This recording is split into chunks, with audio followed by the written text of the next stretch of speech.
नमस्कार दोस्तों, मेरे इस YouTube चैनल में आप सबका स्वागत है। आज के इस वीडियो में हम हिंदी व्याकरण के कुछ और प्रश्नों को हल करेंगे। तो चलिए देखते हैं। पहला है, मेरे को तुम्हारा काम पसंद है। वाक्य के किस अंश में अशुद्धि है? पहला मेरे को, दूसरा तुम्हारा, तीसरा काम, चौथा पसंद है। तो यहाँ पर जो मेरे को है वो गलत है। यहाँ पर लिखा रहेगा मुझे तुम्हारा काम पसंद है। ये जो है गलत है, तो इसका आंसर हो जाएगा पहला नंबर मेरे को। ये जो है अशुद्ध है। इसके बाद अगला है दूसरा नंबर, सही वाक्य कौन सा है? पहला, लड़का मिठाई लेकर दौड़ता हुआ घर आया। दूसरा, लड़का मिठाई लेकर भागता हुआ घर आया। तीसरा, मिठाई लेकर लड़का दौड़ता हुआ घर आया। चौथा, उपर्युक्त में से कोई नहीं। तो इसका आंसर है पहला, लड़का मिठाई लेकर दौड़ता हुआ घर आया। इसके बाद अगला है तीसरा नंबर, अग्नि परीक्षा मुहावरे का अर्थ है।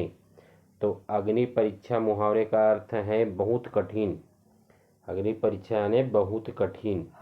इसके बाद अगला है चौथा नंबर, आँखों में धूल झोंकना मुहावरे का सही अर्थ बताइए। तो आँखों में धूल झोंकना, इसका अर्थ है धोखा देना। आँखों में धूल झोंकना यानी धोखा देना। तो इसका आंसर हो जाएगा तीसरा नंबर, धोखा देना।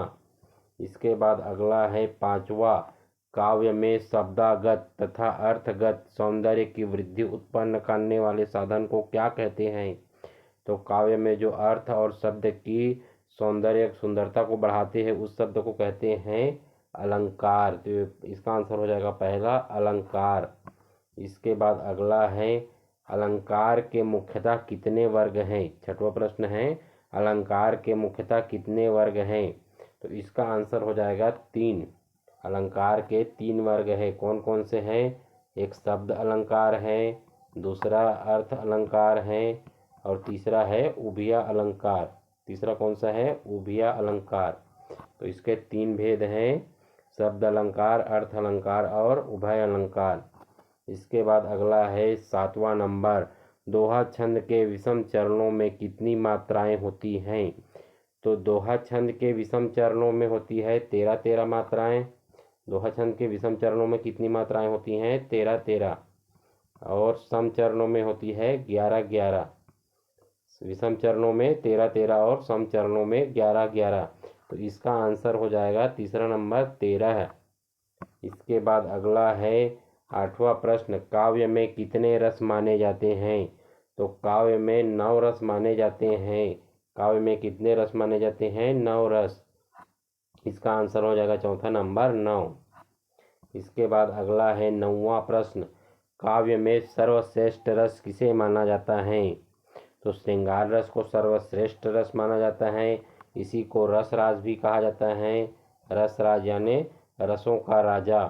तो श्रृंगार रस है सर्वश्रेष्ठ रस। इसका आंसर हो जाएगा दूसरा, श्रृंगार रस। इसके बाद अगला है 10वां नंबर का प्रश्न, कवि का स्त्रीलिंग है। कवि का स्त्रीलिंग क्या है? काव्यानी, कवित्री, कवयित्री। चौथा, उपरोक्त में से कोई नहीं। तो इसका आंसर है तीसरा, कवयित्री। कवि का स्त्रीलिंग है कवयित्री। तो दोस्तों, आपको यह वीडियो अच्छा लगा हो तो वीडियो को लाइक करें, शेयर करें और चैनल को सब्सक्राइब करें। धन्यवाद।